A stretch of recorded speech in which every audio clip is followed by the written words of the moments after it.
Tell me the one about the virus again, then I'll go to bed. But my boy, you're growing weary, sleepy thoughts about your head. Please, that one's my favourite. I promise just once more. Okay, snuggle down, my boy, though I know you know full well. The story starts before then, in a world I once would dwell. It was a world of waste and wonder, of poverty and plenty, back before we understood why hindsight's 2020. You see, the people came up with companies to trade across all lands, but they swelled and got much bigger than we ever could have planned. We'd always had our wants, but now it got so quick. You could have anything you dreamed of in a day, and with a click. We noticed families had stopped talking. That's not to say they never spoke, but the meaning must have melted, and the work-life balance broke.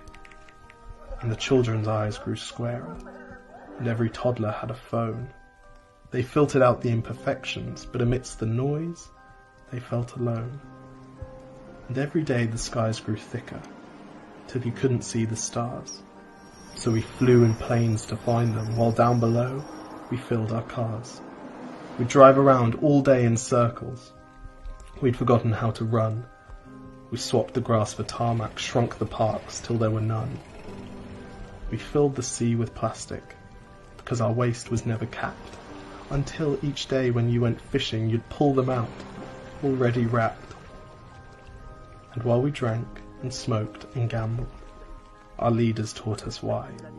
It's best to not upset the lobbies. More convenient to die. But then in 2020, a new virus came our way.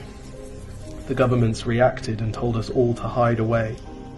But while we all were hidden, amidst the fear and all the while, the people dusted off their instincts. They remembered how to smile. They started clapping to say thank you and calling up their mums. And while the car keys gathered dust, they would look forward to their runs. And with the skies less full of voyagers, the earth began to breathe, and the beaches bore new wildlife that scuttled off into the seas. Some people started dancing, some were singing, some were baking. We'd grown so used to bad news, but some good news was in the making. And so when we found the cure, and were allowed to go outside, we all preferred the world we found to the one we'd left behind. Old habits became extinct, and they made way for the new, and every simple act of kindness was now given its due. But why did it take a virus to bring the people back together? Well, sometimes you've got to get sick, my boy, before you start feeling better. Now lie down and dream of tomorrow, and all the things that we can do. And who knows, if you dream hard enough, maybe some of them will come true. We now call it the Great Realization. And yes, since then there have been many. But that's the story of how it started, and why hindsight's 2020.